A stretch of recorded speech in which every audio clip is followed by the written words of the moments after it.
Hola, ¿qué tal? ¿Cómo están? Como siempre es un placer poder brindar estas pequeñas cápsulas que tienen que ver con conceptos del derecho.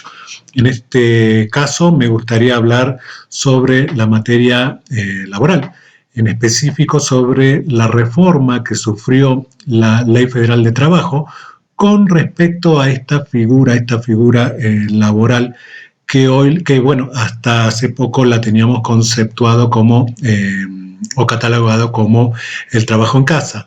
Hoy pasó a transformarse, sin dejar de ser lo que era, pasó a transformarse en el teletrabajo o como lo conocemos popularmente, el home office.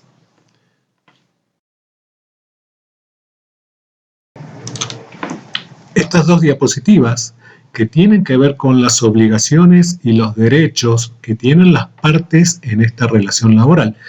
Se muestran desde la página del Gobierno de México. Sí es necesario decir que esta nueva figura, la del teletrabajo, nace a partir del trabajo en casa que se tenía contemplado por la legislación, ¿no? Por la Ley Federal de Trabajo. ¿Y esto por qué es? Bueno, como todos sabemos, por el auge que tiene a partir de la pandemia. Hoy por hoy se debe decir que, según las estadísticas, sobre aquellos ofrecimientos laborales está manejando en un porcentaje del 60% todo lo que tiene que ver con el trabajo en casa, con el home office.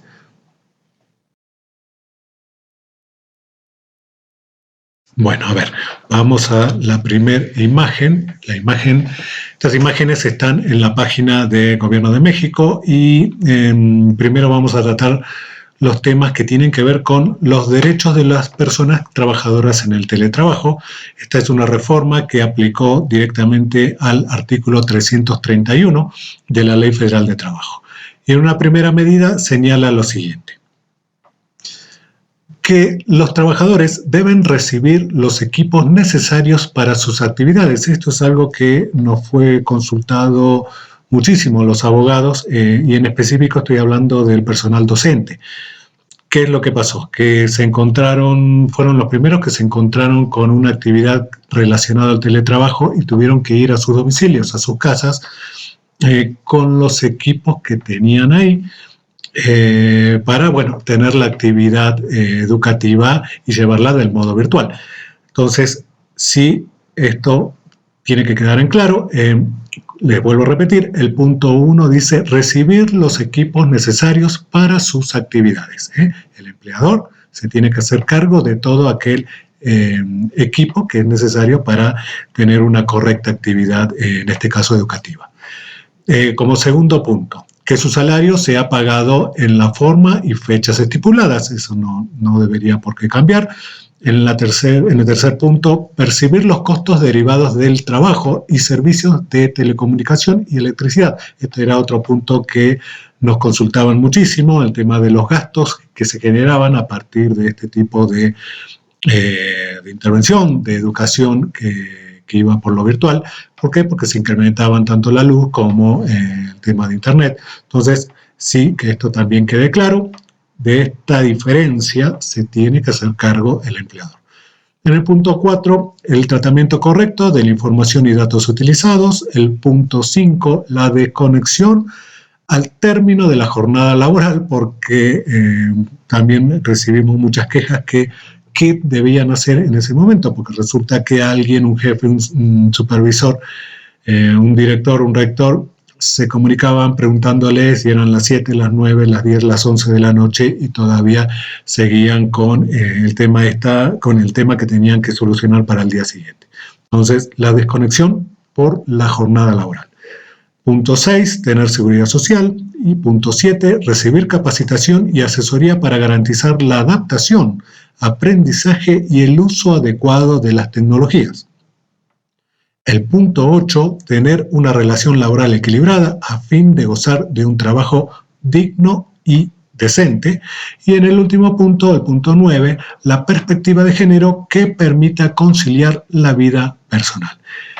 Estos son los puntos que tienen que ver con los derechos de los trabajadores respecto del teletrabajo. Y ahora vamos a pasar a la siguiente lámina, a las obligaciones.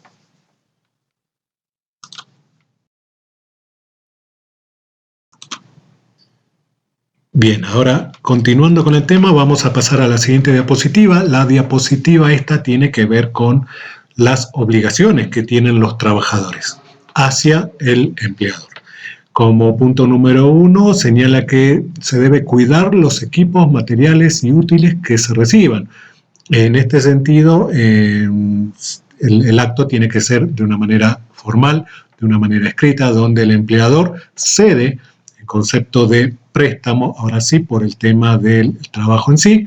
El equipo marca tanto, o sea, con una descripción bien detallada, firmado, y eso queda seguramente, en el caso de la escuela, en el caso educativo, queda en el centro laboral, ¿no? En la escuela. En el punto 2, informar con oportunidad sobre los costos derivados del trabajo, servicios de telecomunicación y electricidad. Esto era lo que les comentaba hace un ratito, que si bien es cierto que uno ha tenido un incremento, hay que demostrar cuál es el incremento y por cuánto, de cuánto estamos hablando, ¿no? Cuánto se incrementó a partir del trabajo en casa, tanto de internet como de electricidad. El punto número 3 dice conducirse con apego a las disposiciones en materia de seguridad y salud en el trabajo. El punto número 4, utilizar los mecanismos y sistemas operativos para la supervisión de sus actividades. Y el punto número 5, atender los mecanismos de protección de datos utilizados en sus actividades y restricciones sobre su uso y almacenamiento. Estas serían las obligaciones que ahora tiene el trabajador con respecto a esta relación laboral, esta relación contractual que se tiene con el empleador. Bueno, estas dos diapositivas las vamos a encontrar en la página del Gobierno de México sobre esta reforma. Es una reforma muy actual, es una reforma que todavía está tibia, que salió del horno, tiene vigencia a partir de este año, a partir de este mes, y contempla este teletrabajo, este trabajo en casa, este home office, que es, que hoy por hoy tiene tanto auge a partir de la pandemia. Esto es todo, espero que les haya servido estos conceptos básicos. Cualquier duda, como siempre les digo, no duden en hacérmelo saber tanto a la licenciada Cecilia como a quien les habla. Y bueno, aquí estamos disponibles para responder todas sus inquietudes y todas sus dudas. Les mando un gran beso, un gran saludo, un gran abrazo. Nos vemos en la próxima cápsula.